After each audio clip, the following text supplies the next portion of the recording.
said the number one issue, in your opinion, is cellular health, even before digestion. So because if the cell's not there, we die. We're made up of cells, and if they're not there, that's right. We die. So how can we have great cellular health? The cell, the one thing the cell cannot biosynthesize, make on its own, is minerals. And one of the things we've done as a country is to have the poorest mineral literature, according to the World Health Organization, of any continent that they've studied. So we're the #1 worst. And imagine in Europe, they've been cultivating for hundreds of years beyond us, and they are way better off, according to the World Health Organization, in mineral content of food than we are. And we have been, how can I say, dangerously engaging the use of chemicals to grow our food, which has been called an empty harvest. So we have this beautiful thing, but it doesn't really have the minerals it should. Sometimes you can tell because it doesn't taste good, like much of our fruit.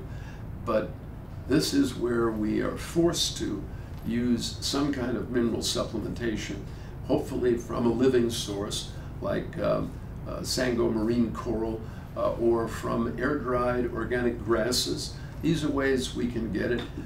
We can get at minerals that are really hard to come by otherwise, but without them, we cannot have great cellular health. And what's the symptoms of not having great cellular health? So many different conditions. If we're missing zinc, for example, we may be anorexic or bulimic. We may want to eat dirt. It's called pica. There's just so many things. Now, if we're magnesium deficient, we may find ourselves constipated. We may find ourselves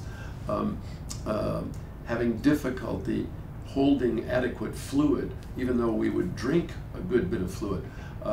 Magnesium is a very, very common deficiency in America, and the more recent studies have suggested that as a mineral, it is on a par with calcium and other macro minerals in importance for quality of life. So we could go down the line. If you're missing selenium, you may be at a higher propensity for cancer. Iodine, you would have a thyroid problem. So I hope you can see in the little time we have here that we definitely want to have good mineral intake. My recommendation would be to use coral or air-dried grasses, but with that, I also agree with the Japanese and what they've done, and for years they've consumed sea vegetables, seaweed, and that may sound not pleasant, but if you need this iodine, if you get some raw nori, you will actually really like the taste of it because your body needs it. And this is another thing you should check, because typically there may or may not be enough of that in something like corals or grasses for you as an individual. Mm-hmm. And what is some of the products that people have access to if they just go to a pharmacy or a health food store that may not be doing the job? Well, calcium alone has actually been shown to create more bone loss. Many people go and buy calcium to try to help their bones. Your bones are an exquisite living matrix of minerals and will not be promoted or improved by the use of a single mineral like calcium. I'm opposed to non-living source matrices for minerals because we can easily imbalance. For example, if we start taking zinc, we may create a copper deficiency.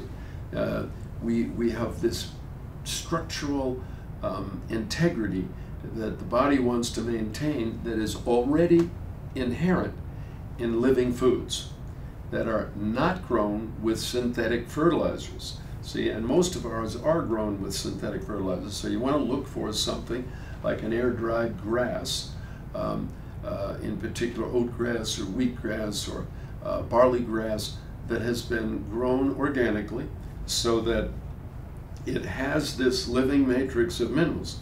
There's no risk for an imbalance. And this is, I think, one of the big problems when you go to the store to try to buy a multivitamin with minerals. This is our 1950 idea of nutrition.